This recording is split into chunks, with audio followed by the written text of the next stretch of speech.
20세기의 가장 위대한 신학자로 칼 바르트라는 인물이 있습니다. 저는 칼 바르트의 신학과 그 견해에 완전히 동감하지는 못합니다. 여하튼 제 평가와 상관없이 칼 바르트는 20세기를 나누는 그런 신학자이기도 합니다. 네, 그의 이름을 한 번쯤 들어본 분도 계실 거라 생각합니다.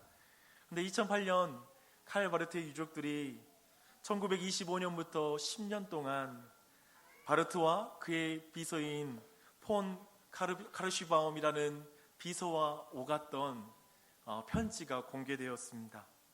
그 편지는 바르트와 그리고 그 비서가 연인 관계였다라는 것을 증명하는 증거물이었습니다. 이 일이 있고 나서 물론 이제 그 이야기를 더 자세히 보면요, 1933년도에 바르트와 그리고 그 비서 사이에 서로 결혼하고 싶었던 그런 마음까지 있었다라고 확인이 됩니다. 다만 바르트의 아내였던 넬라라는 그 아내가 이혼을 반대했기 때문에 두 사람이 이혼하지를 못했습니다. 그래서 바르트가 결정한 게 뭐였냐면 그 여인을 집에 들여서 같이 사는 거였습니다. 상상할 수 없죠. 그래서 결국에는 한 집안에서 살기로 결정했고, 바르트의 이 결정이 아마도 그 넬리와 그의 자녀에게 얼마나 큰 고통을 주었을지는 충분히 상상이 될 것입니다. 하지만 놀랍게도 그들은 이 사실을 그냥 받아들이고 살았다고 합니다. 과거에 그럴 때 있잖아요. 예전에 우리 근대에 와서도 이렇게 다른 그 새엄마 데리고 와서 살거나 이런 일이 우리나라에서도 있었잖아요.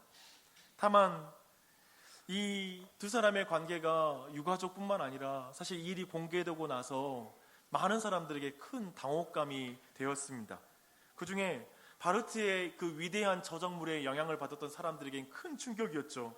왜냐하면 그 저작물들이 바르트와 그의 비서인 그 여인의 도움을 받아서 그 저작물이 만들어졌거든요. 그러니까 그것을 어떻게 이해해야 될지 모르는 것입니다.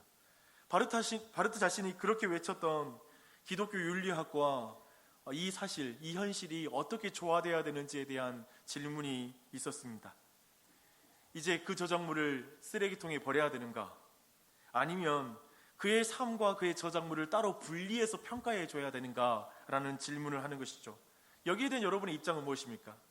우리도 근자에 한 목회자가 너무나 많은 사람들에게 저작물이 알려졌고, 그리고 많은 사람이 그의 설교와 저작물을 통해서 영향을 받았던 그런 목회자가 그가 그런 글을 쓰고 설교를 하는 동안에 큰 성적인 범죄를 범했다라는 그 사실을 알고 많은 사람들이 그의 책을 버려야 되는가?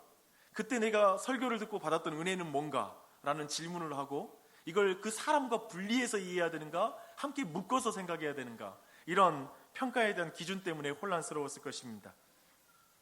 아마도 이 자리에 바르트를 잘 모르시는 분들 또한도 이런 생각이 스치지 않습니까? 어떻게 그렇게 위대한 신학자가 그렇게 부적절한 일을 범할 수 있죠? 라는 이런 질문을 하는 분도 계실 거고요. 그런 영적인 상태로 어떻게 그렇게 영적인 글을 쓸 수 있단 말인가? 어떻게 그렇게 많은 사람들에게 영감을 주는 그런 글을 쓸 수 있지? 라는 거, 그게 가능한 일인가라는 그런 질문도 하는 사람도 있을 것입니다. 도대체 얼마나 양심이 굳어졌으면 그렇게 행할까? 라고 이렇게 비난하는 마음이 드는 사람도 있을 것입니다. 또 어떤 사람은 역시 신학은 신앙에 아무 필요 없다는 나의 생각에 확신을 더해주는 증거물이 하나 더해졌어 라고 생각하는 사람도 있을 수 있습니다. 주 안에 사랑하는 여러분, 저는 이 아침에 저와 신학적인 입장이 다른 칼 바르트의 어두운 면을 끄집어내어서 그를 조롱하려고 이 이야기를 끄집어낸 것이 아닙니다. 오늘 우리가 살펴볼 솔로몬이 가히 그런 인물이기 때문에 그렇습니다. 솔로몬은 이 역사상 가장 지혜로웠다라고 말하는 왕이에요. 그리고 솔로몬은 성경의 저자이기도 합니다. 대단한 저작물이죠. 칼 바르트보다 더 많이 회자되는 성경의 저자인 말입니다. 근데 그 솔로몬이 오늘 우상 숭배하는 것으로 그의 인생이 끝나는 것을 보게 됩니다. 솔로몬을 어떻게 평가할 것인가? 그리고 그가 기록한 성경을 어떻게 우리가 읽어야 되는가? 성경을 읽었다면, 읽었는데 우상을 숭배하는 것으로 인생이 끝났다는 게 같이 이게 양립할 수 있단 말인가? 이런 질문이 우리에게 드는 것입니다. 그런데 저는 이 솔로몬의 이야기 때문에 이 바르트 이야기를 꺼냈을 뿐만 아니라 사실 이것은 우리에게 먼 이야기가 아니라 우리랑 너무 가까운 이야기이기 때문에 최근에 이 유명한 사람을 굳이 그의 어두운 면을 드러낸 것입니다. 한번 차근차근 오늘 말씀을 통해 그 안에서 우리가 어떤 생각을 해야 될지 한번 더 점검해 보십시다. 오늘 11장 1절은 이렇게 시작해요. 솔로몬 왕이 바로의 딸 외에 이방의 많은 여인을 사랑하였으니 라고 시작합니다. 솔로몬이 사랑한 여인들이 구체적으로 보니까요, 후궁이 700명이고 첩이 300명입니다. 1000명의 아내를 둔 것입니다. 근데 우리는 이걸 어떻게 생각해야 될까요? 솔로몬 왕이 부인을 1000명이나 뒀다라는 것을 어떻게 생각해야 될까요? 정말 1000명이었을까? 그렇죠? 마치 1000번제처럼 이 숫자를 고지고대로 우리가 1000마리의 번제라고 우리가 지난주에 볼 때 그렇게 1000마리의 범죄라고 생각할 수도 있지만 이것을 많은 숫자의 제물을 드렸다라고 이해할 수 있는데 아마도 이 1000명의 부인 또한도 많은 사람의 부인을 건드렸다라고 이렇게 이해하는 것도 가능할 것입니다. 근데 그 여인들에 대해서 사실 성경은 부정적으로 말합니다. 구체적으로 이 이야기는 어떻게 이어지냐면요, 그 여인들이 왕의 마음을 돌아서게 했다라고 표현하고 있습니다. 도대체 뭐로부터 돌아서게 했을까요? 그 내용을 4절에서 자세하게 밝히고 있어요.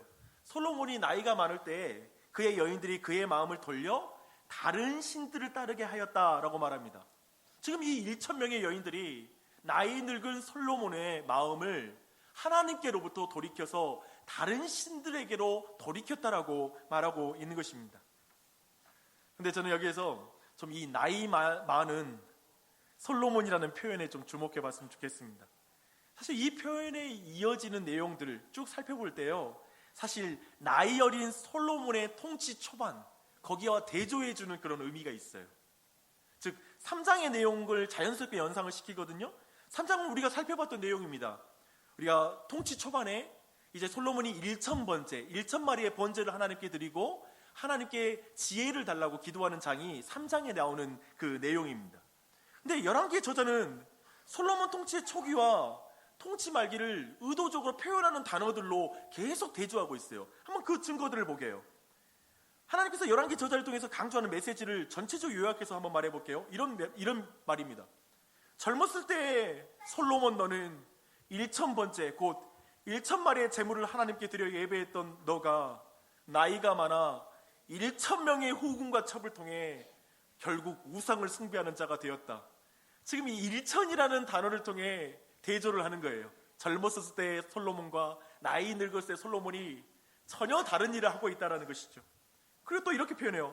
아직 어려운 왕으로서 어떻게 해야 할지 모를 때에는 1000번제를 드리고 하나님께 지혜를 받았던 너가 이제 늙어서 1000명의 여인과 함께 우상 숭배를 하는 미련한 자가 되었다 라고 하는 이 대조가 있는 거예요.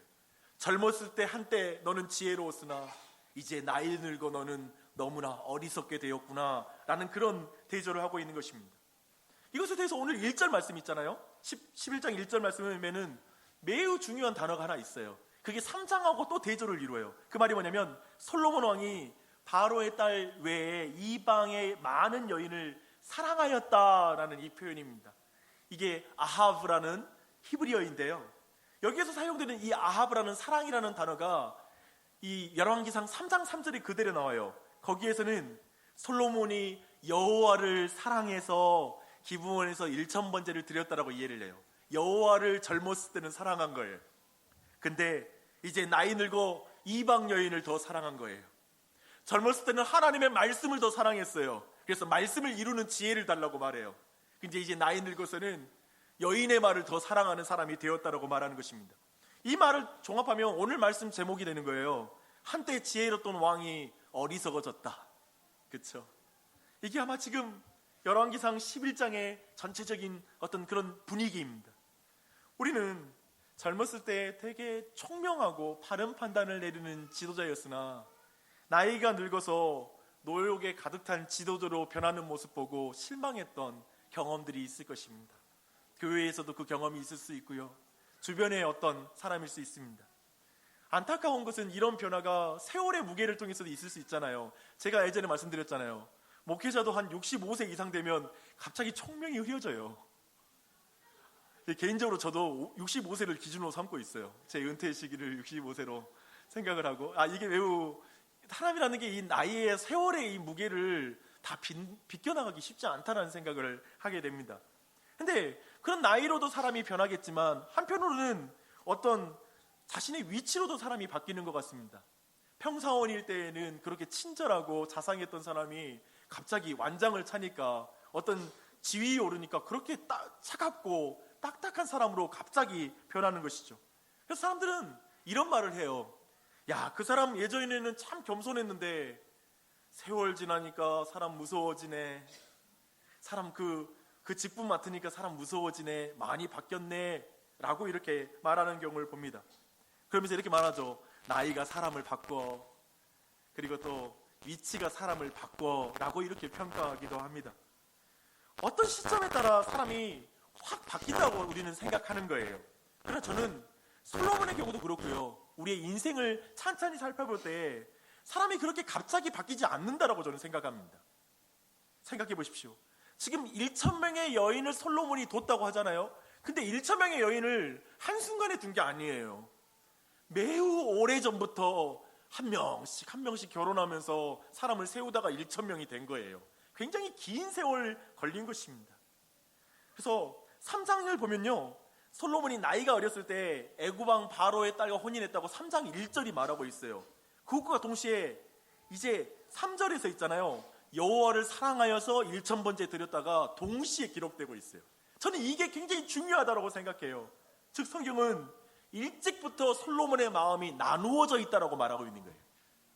솔로몬이 마지막 때에 나이 늙어서 타락한 게 아니라 일찍부터 타락의 씨앗을 품고 있는 거예요.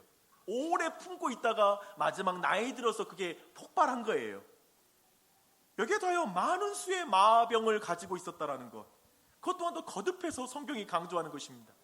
4장 26절 28절에서도 많은 마병을 가진 것이 강조되고요, 또 오늘 본문 바로 앞인 10장 25절로 29절에도 또 많은 마병을 가지고 있다고 그래요. 병거가 1,400대요 그리고 마병이 12,000명이었다고 말합니다. 또 예루살렘에 은금을 많이 쌓아두었다라는 표현도 쓰고 있습니다.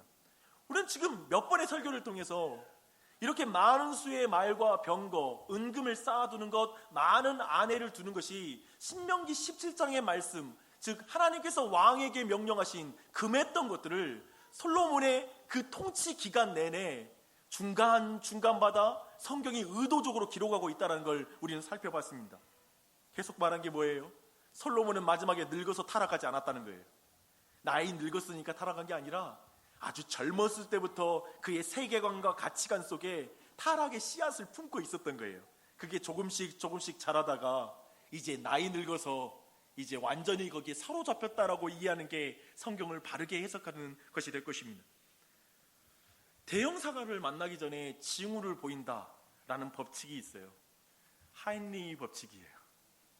그게 어떤 거냐면 한 번의 대형 사고가 터지기 전에 여러 번의 작은 사고가 일어나고 잠재적인 사고의 가능성도 수없이 우리에게 징후를 보여준다고 하는 것입니다.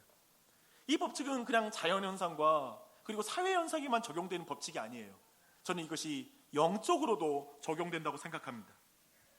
젊은 시절 그토록 지혜로웠던 솔로몬이 우상을 숭배하게 되는 것을 볼 때 사람들은 다 경악해요. 나이 늙어서 타락했다. 어떻게 사람이 그렇게 변할 수 있냐고 말합니다. 아까 말한 것처럼 나이가 무섭다고 말하기도 해요. 하지만 솔로몬은 어려서부터 마음이 나뉘어져 있습니다. 다만 처음에는 그 마음이 잘 안 보여요. 그리고 그것이 확연히 드러나지 않을 뿐이에요. 그저 이야기로만 서술되어 있거든요. 평가가 없으니까 그냥 그 이야기 읽으면 야, 솔로몬 잘했네 라는 생각이 들어요. 마치 이런 거예요. 사람들은 굉장히 쉽게 속아요. 솔로몬의 1,000번째와 뛰어난 지혜에 집중하다가 그가 바로의 딸을 동시에 취하고 있다는 걸 보지 못해요. 솔로몬의 장엄한 건축물인 성전 건물의 우리의 시야가 빼앗겨서 그가 그때 자신의 왕궁을 지으면서 뭐를 우선순위에 뒀는지를 우리로 하여금 의심하게 만드는 기록이 있다는 걸 그걸 보지 못해요. 단지 솔로몬은 위대한 성전을 지은 훌륭한 사역자였어라는 그것만 남는 거예요.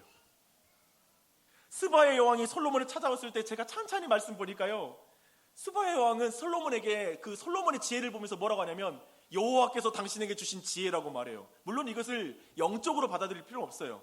그냥 국제관계에서 의례적인 표현일 수 있어요. 하지만 그는 그렇게 표현하지만 솔로몬은 하나님을 자랑하는 장면이 안 보여요. 솔로몬은 이스라엘의 왕이잖아요. 그러면 자신의 모든 영광을 하나님께 돌려야 되잖아요. 그런 표현들이 나타나지 않아요. 솔로몬은 그저 화려한 건축물과 많은 수의 마병과 막대한 부를 축적하는 것에 관심이 있다는 걸 시종 보여주는 거예요. 심지어 그는 자신의 기도에서 여호와가 이스라엘 백성들의 마음을 언제나 주께로 향하게 해달라고 간구해요. 하지만 그때도 그의 마음은 나누어져 있어요. 이걸 어떻게 이해해야 되죠? 사실 이걸 잘 이해하는 방법은 우리 기도할 때 우리 마음이 나눠진 걸 보면 잘 알 수 있어요. 우리가 하나님의 거룩한 성전을 짓는다, 마치 교회를 세운다고 하면서도 내 욕심이 그 안에 있는 것을 우리가 보면 이런 사람 안에 일관성이 없고 한 마음이 되지 않는 이 두 마음을 우리는 충분히 이해할 수가 있습니다. 사람이 그래요. 좋은 일도 나 좋아서 해요. 나 좋으라고 할 수 있어요. 그게 사람이에요. 그런 면을 보여주죠. 솔로몬의 이 신앙을 분별하기 힘든 이유는 뭐죠? 그런데 이렇게 우리가 성경을 이렇게 보는 건 굉장히 어려운 이유가 있을 거예요. 사실은 최근에 우리가 솔로몬 설교를 들으면서 자꾸 솔로몬의 어두운 점을 지적하니까 이제까지 나는 솔로몬 설교를 그렇게 듣지 않았는데 라고 생각하시는 분들이 계실 거예요. 제가 의도적으로 그러는 게 아닙니다. 새롭게 보려고 그 부분을 끄집어낸 것이 아니라 성경이 그것을 쭉 설명하고 있어요. 그대로 따라가 보는 거예요. 근데 솔로몬은 사실 분별하기 너무 힘들어요. 왜냐하면 솔로몬은 성전을 지었고 성전에 하나님이 임재하시거든요. 야, 하나님이 임재하셨으면 과정도 다 하나님 받은 거 아닙니까? 그렇잖아요. 그런 생각을 하게 해요. 그리고 그의 모든 영광과 부요와 지혜를 보면 솔로몬의 모든 그 통치 기간도 다 하나님 앞에 받아들여진 게 아닙니까? 라는 생각을 하게 하죠. 근데 저는 그것이 함정이라고 생각합니다. 솔로몬은 사실 하나님이 주신 복과 지혜 때문에 분별하기 힘든 사람이에요. 그렇다고 해서 하나님이 솔로몬을 타락하게 만드는 원인 제공자가 아니에요. 사실 솔로몬을 통해서 우리에게 주시는 메시지는 이것입니다. 솔로몬은 도대체 하나님이 주신 복과 그 조건을 가지고 무엇을 했는가입니다. 솔로몬은 지상에서 가장 지혜로운 자였잖아요. 그리고 가장 많은 어떤 부귀영화를 누렸잖아요. 그걸로 뭐 했냐 이거예요. 그건 우리 모두에게 하는 질문이죠. 하나님께 받는 지혜를 가지고, 하나님께 받은 경제적인 복을 가지고 당신은 무엇을 하고 있습니까? 라고 질문하는 게 솔로몬을 통해서 우리에게 주시는 중요한 메시지인 것입니다. 솔로몬을 통해 우리는 중요한 이 메시지가 거기에 있어요. 하나님이 주신 복과 지혜에 취해 거듭되는 하나님의 경고를 듣지 못할 수도 있어요. 하나님이 주신 지혜와 그리고 일상의 평안함 때문에 크게 문제가 없거든. 하나님께 매를 맞거나 가정 중에 병을 걸리지도 않아. 분명히 우리는 하나님 말씀 떠났는데도 그게 그냥 일상에서 유지돼. 그러니까 문제가 없다고 생각하는 거예요. 하나님 날 기뻐 받으신다고 생각하는 거예요. 그런 오해를 할 수 있다는 것입니다. 생각해보면 하나님이 주신 복과 지혜로 인해 스스로 속이는 인생이 가장 비참해요. 그것 때문에, 그 좋은 것 때문에 하나님의 음성 못 들고 하나님께 기도하지 못하는 게 우리의 신앙의 가장 큰 비참함이에요. 여러분 인생 어떠세요? 물론 이 자리에 너무 버거운 인생, 너무 힘들어서 하나님 의지하러 나온 사람이 있는 걸 알고 있어요. 그것도 좋은 일이에요. 감사할 일이에요. 근데 어쩌면 우리의 신앙 안에 너무나 많은 퇴보와 그리고 내 안에 하나님을 찾는 간절함이 없는 이유가 그냥 크게 문제 없으니까, 그렇게 의지하고 기도하지 않아도 내 삶 그대로 잘 유지되고 있으니까 라는 것이라면, 그래서 그 복과 하나님의 지혜가 하나님을 찾지 않는 이유가 되었다라면 그것의 위험성을 솔로몬은 우리에게 경고해주고 있다는 것입니다. 그걸 깊이 더 살펴보십시다. 이제 솔로몬이 왜 우상 숭배에 빠졌는지 그 이유 좀 더 살펴보시게요. 왜냐하면 우리는 솔로몬이 그렇게 좋은 조건과 환경 가지고 있었는데 왜 그래? 아니면 아내들이 한 550명 있으면 충분히 만족할 만 하잖아요. 550명 있으니까 거기다 한 명 더 할 필요는 없잖아요. 이게 1년에 아니면 몇 년마다 한 사람 만나기도 힘든 거예요. 이게 지금 보통 일이 아니에요. 근데 왜 타락하는 거죠? 왜 1000명까지 필요한 거죠? 사람들은 타락이란 만족할 수 없는 결핍이 있을 때 사람이 타락한다고 생각해요. 쉽게 말해서 돈이 없으니까 도둑질 한다는 거예요. 배고프니까 도둑질 한다고 생각하는 거예요. 그래서 사람들이 이해 못하는 게 있어요. 대기업이 노동 착취를 하는 거, 그리고 세금 아끼려고 편법 승계하는 것을 볼 때 이해할 수가 없어요. 아니, 돈 그렇게 많은데 그 세금 몇 푼 내는 거, 물론 그 사람들 입장에서 수천억의 세금이기도 하지만 수조 원을 가지고 있으니까 그거 세금 내면 얼마나 존경받고 좋아요.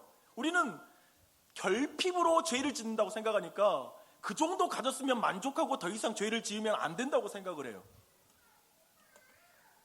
그런 의미에서 솔로몬은 계속해서 은금을 더 쌓고 있는 거예요.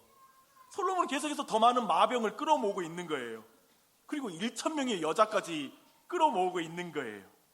여기에 대한 이유를 살펴봐야 돼요. 그리고 그 이유가 우리 자신이 범하고 있는 죄와 매우 가깝다는 것을 여러분 확인하셔야 됩니다. 솔로몬이 우상숭배에 빠진 이유를 제가 먼저 말씀드릴게요. 그는 애굽 왕과 같이 되기를 원했어요. 바로처럼 되기를 원했어요. 그래서 그는 이 우상숭배에 빠지고 맙니다. 왜 이렇게 확실한지 차근차근 설명해 드릴게요. 원래는 솔로몬이 지혜를 얻을 때 어떻게 얻은 거죠? 그 지혜는 뭐라고 배웠죠? 솔로몬은 애굽과 다른 가나안 땅에 세울 하나님 나라가 뭔지 그 본질을 정확히 알고 있어요. 그것은 애굽과 분명히 달라요. 하나님의 말씀으로 통치되는 나라이고요. 그래서 하나님의 말씀을 구현해내는 것, 그 공의로운 통치를 이뤄내는 게 왕이 할 일이라고 솔로몬은 명확히 알았어요. 그래서 3장에 보니까 하나님께 지혜를 간구하는 거예요. 하나님의 말씀으로 공의롭게 통치할 수 있도록 그 통치의 기술을 제게 주십시오 라는 게 지혜라는 것을 배웠습니다. 그것이 하나님의 목적이에요. 그런데 솔로몬은 정확하게 애굽으로 돌아가요. 10장 28절 봐보십시오. 솔로몬의 말들은 어디서 사오죠? 애굽에서 사와요. 들여와요. 29절에 병거를 어디에서 들여오죠? 애굽에서 들여와요.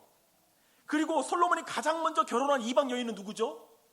바로의 딸, 애굽의 공주를 가장 먼저 데리고 가서 결혼을 해요. 그리고 우리가 또 중요하게 솔로몬을 평가할 때 기준으로 삼았던 신명기 17장 우리 말씀 있잖아요. 그 말씀에 솔로몬이 왜 병마를 많이 두었는지, 그리고 이방 여인과 결혼하지 말고 은금을 쌓아두지 말라고 말하는지 그 이유를 이렇게 말하고 있어요. 그 백성을 애굽으로 돌아가게 하지 말 것이니 이는 여호와께서 너희에게 이르시기를 너희가 이후에는 그 길로 다시 돌아가지 말 것이라. 지금 철저하게 하나님은 애굽으로 다시 돌아가면 안 된다는 거예요. 근데 철저하게 지금 솔로몬이 하는 모든 행동은 애굽으로 돌아가는 거예요. 애굽 나라처럼 군사력을 키우고 많은 처첩을 들이고 애굽의 군왕처럼 행동하기 시작한 거예요. 그는 바로가 되고 싶었던 것입니다. 그것을 적나라하게 보여줘요. 솔로몬이 왜 애굽의 왕처럼 되고 싶었을까요? 그 이유를 우리가 살펴볼 때 이제 솔로몬이 왜 이방신을 숭배하는지 그 이유도 차근차근 설명이 돼요. 우리가 아는 것처럼 고대 근대에서 왕은 신의 대리자예요. 신의 아들이라고 불리기도 하고요, 신이라고 불려요. 그래서 황제 숭배 사상이 있는 거예요. 왕은 신이라고 생각했던 거예요. 그런 의미에서 아마도 바로의 딸과 이방의 처첩들은 솔로몬을 신처럼 떠받들었을 거예요. 그리고 솔로몬이 하나님의 뜻에 따라 나라를 통치하는 것이 되게 답답하게 느껴졌을 거예요. 기도해보고 결정해야지 라고 말하면 왕이 왜 그래요? 신이 누구에게 기도한단 말입니까? 라고 그 마음에 생각했을 거예요. 수많은 정치적 종교적인 조언을 솔로몬에게 그 여인들이 했을 것입니다. 아마도 총명한 그 솔로몬은 분명히 애굽과 하나님 나라가 어떤 근본적인 차이를 가지고 있는지 잘 알고 있었어요. 그 핵심에는 말씀이 있어요. 그 말씀에 순종하냐 순종하지 않는 자로 왕이 누구냐가 결정되는 것이죠. 하나님의 말씀에 순종한 자는 왕을 하나님으로 여기는 자이죠. 분명히 이것이 나라의 차이를 만든다는 걸 솔로몬은 잘 알고 있어요. 그런데 그가 하나님의 말씀과 율법을 사랑하는 데에서 이방 여인의 말을 사랑하는 것으로 넘어가 버린 거예요. 그래서 더 좋게 여기는 거예요. 도리어 이방 여인들의 말을 사랑해요. 2절을 보세요. 너희는 그들과 통혼하지 말며 그들도 너희와 서로 통혼하게 하지 말라. 그들이 반드시 너희의 마음을 돌려 그들의 신들을 따르게 하리라 하였으나 솔로몬이 그들을 사랑하였더라. 솔로몬은 지금 단지 이방 여인의 육체적인 매력 때문에 수많은 처첩을 드린 게 아니라 그들의 신관의 매력을 느끼는 거예요. 그들의 신관은 왕권을 강화시키는 신관이죠. 왕이 신이거든. 하나님의 말씀을 들을 필요 없이 자신이 신이 되어서 다스리는 나라를 꿈꾸게 하는 거예요. 율법 따위는 필요 없죠. 자신의 말이 법이 되는 그런 왕이 되고 싶은 거예요. 그래서 매우 정치적인 의도를 가지고 산당을 만들고 우상을 만들기 시작한 것입니다. 왕권을 강화시키기 위해 그는 기꺼이 혼합주의를 선택해요. 하나님을 완전히 버리지 않았어요. 한쪽으로는 이스라엘의 하나님 섬기고 한쪽에 또 산당 만드는 거예요. 절기 때에 이스라엘의 절기 때는 성전으로 가서 절기를 지키고 또 이방인들의 절기 때는 이방 신전을 찾아서 절기를 지키는 것입니다.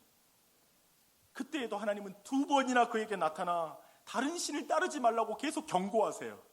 그런데 솔로몬은 하나님의 말씀을 듣는 것보다 그 여인들의 말을 듣는 것을 더 즐거워했다고 성경은 말하고 있는 거예요. 왜냐하면 자신은 바로와 같은 왕이 되고 싶었거든요. 고대 근동의 최강대국, 그런 나라를 자신이 만들고 싶은 거예요. 처음에는 두 마음을 가졌던 솔로몬은 결국 마음을 완전히 돌려 이방 신에게 마음을 다 쏟아버린 것입니다. 그렇게 되니 하나님의 말씀을 순종하게 하는 지혜는 더 이상 지혜가 아니라 꾀가 되어버려요. 우리가 지혜의 개념을 배웠잖아요. 하나님의 말씀을 실천해 내게 하는 기술이 지혜잖아요. 근데 하나님의 말씀이 사라졌으면 기술로만 남잖아요. 그건 꾀이죠. 성전을 건축한 지혜로 산당을 짓고 하나님이 주신 물질의 복으로 이방신을 만듭니다. 하나님을 왕으로 모시지 않으니 스스로 왕권을 강화하는 사람으로 서게 됩니다. 도대체 그에게 하나님이 준 선물들을 가지고 그는 무엇을 하고 있는 것입니까? 하나님이 준 지혜 가지고 뭘 하는 거예요? 하나님이 준 물질 가지고 뭐 하는 거예요? 그는 하나님의 통치를 드러내는 왕이 아니라 자신을 드러내는 왕이 되었어요. 그의 정체성은 하나님이 아니라 자기 자신의 성취가 되는 거예요. 하나님의 지혜가 아니라 자신이 지혜롭다고 하는 말을 더 사랑하는 사람이 되어버렸습니다. 복을 주신 하나님이 아니라 자신의 소유를 자랑하는 왕이 되어버렸습니다. 그는 하나님의 율법을 버리고 자기 자신이 법이다고 말하기 시작하고 이제 애굽을 세우려고 하는 자가 되고요, 바로 왕이 된 것입니다. 그가 바로 왕이 되려고 하자 그는 더 이상 지혜로운 왕이 아니라 어리석은 왕이 되었습니다. 백성을 위한 지혜는 이제 자신만을 위하는 지혜로 전락하였습니다. 이것이 쭉 보여주는 솔로몬의 모습입니다. 주 안에 사랑하는 여러분, 우리는 하나님께 받은 지혜로 타락을 막을 수 있다고 생각해요. 그래서 우리 궁금한 게 있잖아요. 하나님이 솔로몬에게 그 지혜를 줬다면 타락도 막아줘야 되는 거 아닙니까? 라는 질문이 언뜻 솔로몬의 그 지혜를 생각하면 그런 생각이 들어요. 그렇게 지혜로웠다면 이방신이 거짓된 걸 알고 하나님만 섬기는 게 진짜 지혜 아닌가? 라는 생각을 해요. 그런데 기억하십시오. 하나님께 받은 지혜로 타락을 막을 수 없어요. 물질적인 복으로 타협을 막을 수 없어요. 우리는 지혜롭고 그리고 지식이 많고 학벌 좋고 그리고 우리에게 물질적인 축복이 가득하면 나 신앙생활 잘할 것 같은데, 내가 하나님 잘 섬길 때 그럴 것인데 라고 생각할지 모르지만 그렇지 않아요. 그것의 지혜와 은금의 한계를 솔로몬은 분명하게 보여주는 거예요. 솔로몬의 메시지는 이거예요. 세상에 가장 지혜로워도 타락을 막을 수 없다. 가장 은금이 많아도 타락을 막을 수 없다는 걸 보여주는 것입니다.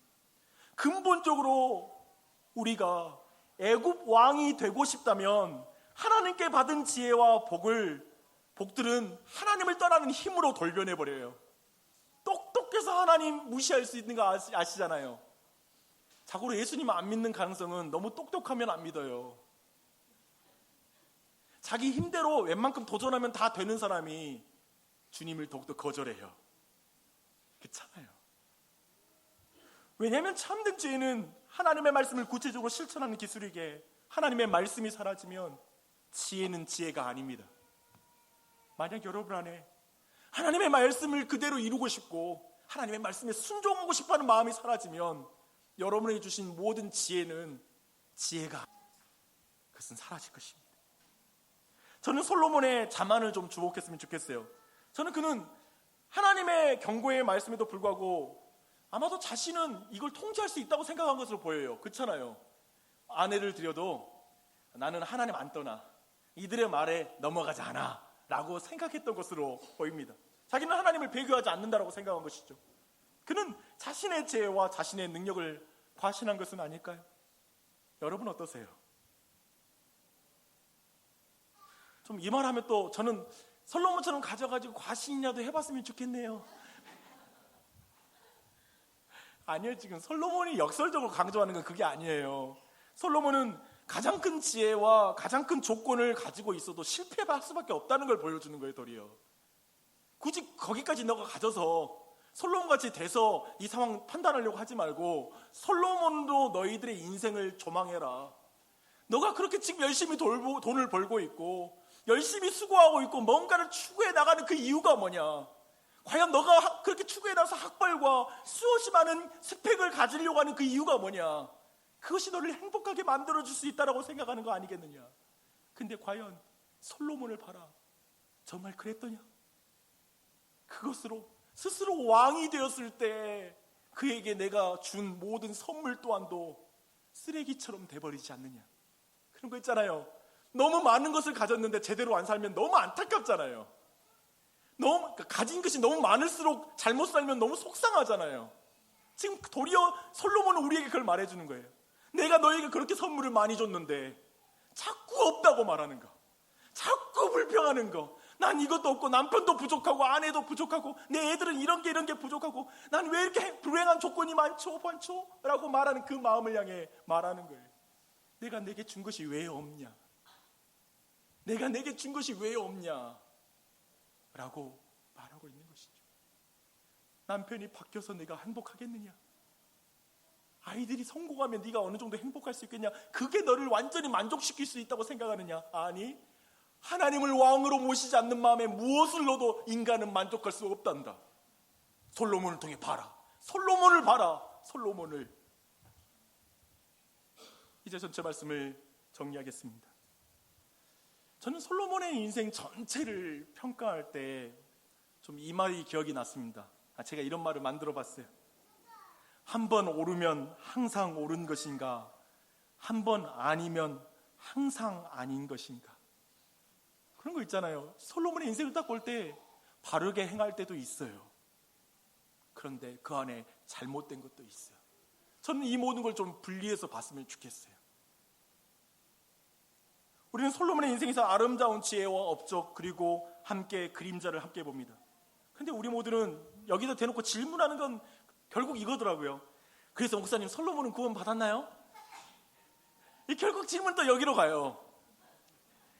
저는 개인적으로 성경이 전혀 그거에 대해서 말해주고 있지 않다고 생각해요.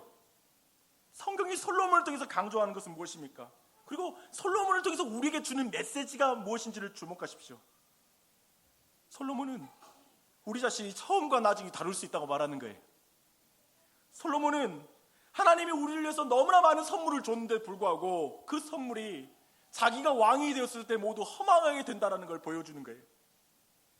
솔로몬은 우리 중에 아마도 어떤 사람들은 주님을 위해서 어떤 많은 일을 했던 사람들이 있을 거예요. 솔로몬처럼 하나님께 자신의 사명을 잘 이루게 해달라고 소명을 위해서 기도하고 지혜를 받은 사람도 있을 거예요. 한때 여러분도 지혜로웠던 때가 있었어요. 한때 은혜 받았을 때가 있었을 거예요. 한때 정말 은혜로 충만해서 기쁨이 가득했을 때가 있었을 거예요. 말씀을 그대로 순종하고 싶었던 갈망이 있었을 때도 있었을 거예요. 그런데 지금 어디에 계세요? 그런데 지금 어디에 계세요? 어떤 분들은 지금 큰 문제가 없는 사람도 있을 거예요. 그래서 이대로 살아도 상관없지 뭐 라고 스스로 전혀 자신의 문제를 보지 못하는 사람도 있을 거예요. 그러나 어떤 사람들은 그 안에 채워지지 않는 마음으로 이 자리에 앉아있는 사람도 있을 것입니다. 점점 하나님과 거리가 멀어지는 마음. 왠지 처음에는 좁았었는데 나이가 어렸을 때는 좁았던 거고 하나님과 함께 했던 것 같은데 이제는 하나님 나와 멀리 느껴지는 사람이 이 자리에 있을 것입니다. 갈수록 고집이 세지는 사람, 스스로 이제 완고하게 기도도 안 하고 하나님의 말씀도 보지 않을 정도로 스스로의 지혜를 과신하고 자기의 능력을 과신한 영적인 상태로 있는 사람이 이 자리에 있을 것입니다. 주 안에 사랑하는 여러분, 우리에게, 그런 우리의 일상에 1000명의 여인들이 말하고 있어요. 1000명의 여인이 TV를 통해, 친구들을 통해 계속 우리에게 말해요. 애굽으로 돌아가. 교회 그만 다녀. 의미도 없잖아. 하나님의 말씀 의미하고 묵상하고 어떻게 따를지 생각하는 거 복잡하지 않아? 단순하게 그저 네가 느끼고 너가 원하는 대로 네가 법이 되어 살아. 너가 왕이 되어 살면 살면 되잖아. 왜 한 번뿐인 인생을 그렇게 구질구질하게 살아? 성경은 그것들과 버타면, 그것들 속에 있으면 우리의 마음을 돌려서 하나님께서 멀어지게 한다고 성경은 말하고 있어요. 이 세상의 말을 버타면 여러분을 하나님으로부터 멀어지게 하고 돌이켜버리는 거예요. 우리는 내 마음을 절제하고 통제할 수 있다고 생각할지 몰라요. 절제하십시오. 절제하십시오.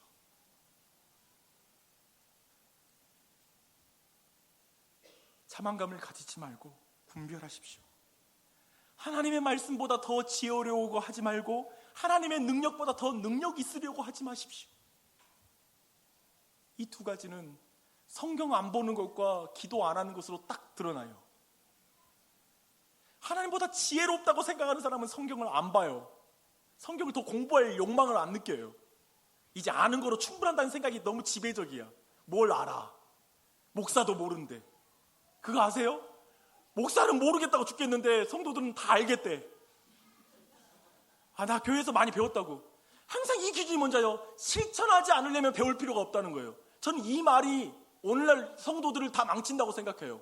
실천하지 않으니 더 이상 배울 필요 없다?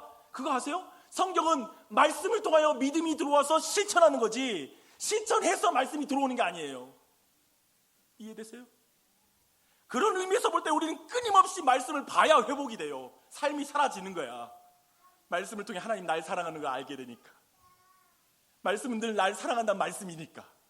그 사랑한다는 말을 듣지 않으면 우리는 사랑을 못해요. 그런 의미에서 우리는 말씀을 보고 있나요? 기도를 하고 있나요? 저는 시간이 갈수록 기도 안 하는 인생. 처음 시작할 때는 기도했거든요. 지혜 주세요.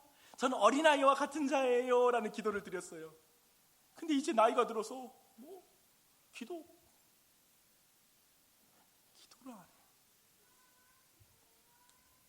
사랑하는 여러분, 진짜 가장 큰 하나님의 지혜와 그리고 하나님의 능력을 의지하는 게 뭔지 아세요?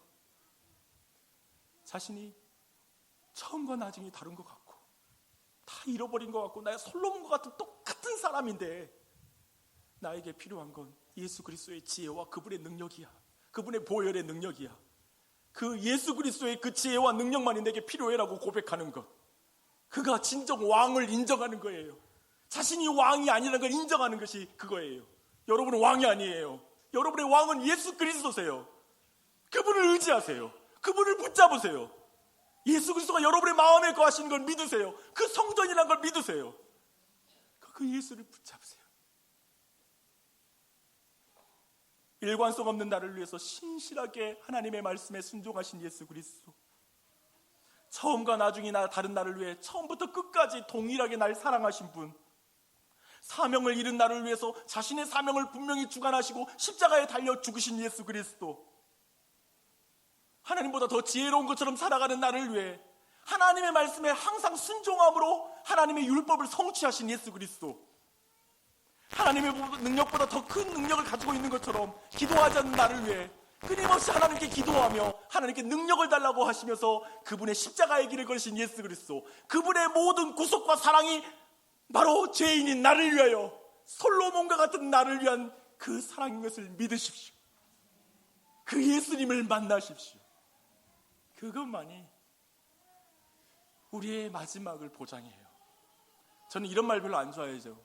그래서 내가 구원받아 못 받아, 그게 문제가 아니라 난 지금 하나님을 의지하고 있나? 난 그분을 지금 왕으로 모시고 있나? 라는 그 질문이 더 중요한 거예요. 그것이 마지막 날에 우리의 운명을 바꿔요.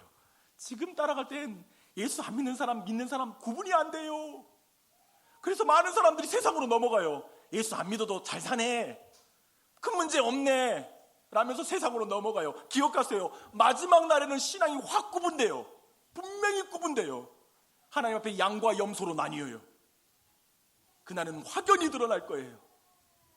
여러분 혹시 그 사이에 지금 어느 갈림길 속에 갈라져 있습니까? 다시 하나님께로 돌아오십시오. 주님은 그 모든 걸 기뻐하시고 환영하십니다. 다시 여러분의 인생의 궤도를 다시 맞추세요. 그분께 돌아오세요. 그 은혜가 우리 모두에게 넘치길 예수 그리스도의 이름으로 축원합니다.